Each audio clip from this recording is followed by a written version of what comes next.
Office میں مفتی صاحب آئے, افسوسناک بات یہ کہ میں نے ان کو ہاتھ کے بجائے چمچے سے کھانا کھاتے دیکھا. کیا علماء کو بھی سنت پر عمل کرنے میں آ آتی ہے؟ چمچے سے کھانا کھانا بھی جائز ہے, کوئی گناہ نہیں ہے بھائی, ہاتھ سے بھی کھا سکتے ہو, بہتر ہے ہاتھ سے کھاؤ. بعض لکوڈ چیزیں ہوتی ہیں وہ ہاتھ سے کھاؤ گے تو سامنے والے کو گھن آتی ہے, بالکل لکوڈ ہوتی ہے نا وہ, تو وہ تو چمچ سے ہی کھانی پڑتی ہے. نارمل چاول ہیں تو ہاتھ دھو کے ہاتھ سے کھا لو وہ, لیکن چمچے سے بھی جائز ہے, کوئی گناہ نہیں ہے اس میں.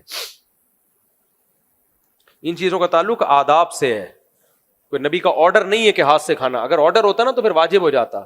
جب نبی نے آرڈر نہیں دیا تو ہاتھ سے کھایا ہے, مانا چمچے کی بھی نہیں کی ہے. دیکھو پہلے اتنے بیلچے ویلچے بھی نہیں ہوتے تھے, لوگ مٹی بھی ہاتھ سے ہی اٹھا کے ڈالتے تھے قبروں پہ. اب بیلچے آ گئے ہیں, مشینیں آ گئی ہیں, کرینیں آ گئی ہیں. جو زیادہ ہیوی آدمی ہو اس کو تو کرین سے, اس کو تو بیلچا بھی کام نہیں کرتا. تو اگر چمچے سے بھی کوئی کھا لے تو کوئی گناہ کی بات نہیں ہے اس میں. لیکن بہرحال سنت کے قریب یہی ہے, اور ہاتھ سے کھانے میں لذت بھی زیادہ ہے.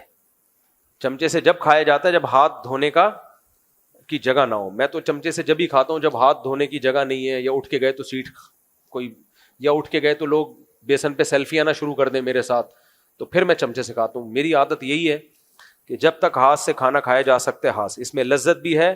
اور بہرحال نبی کا طریقہ تو یہی ہے نا, ہر قوم کا کھانا کھانے کا کلچر ہوتا ہے.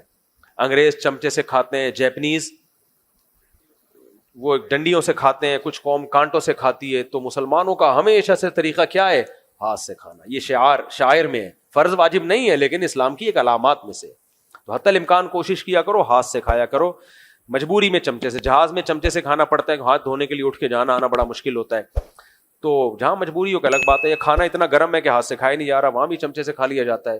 تو افضل بہرحال یہی ہے ہاتھ سے کھاؤ. کوئی چمچے سے کھا رہا ہے تو برا بلا مت کھاؤ اس کو, بیلچے سے بھی کھا لے تو بھی کوئی برا نہیں ہے, جائز ہے ہر طرح سے.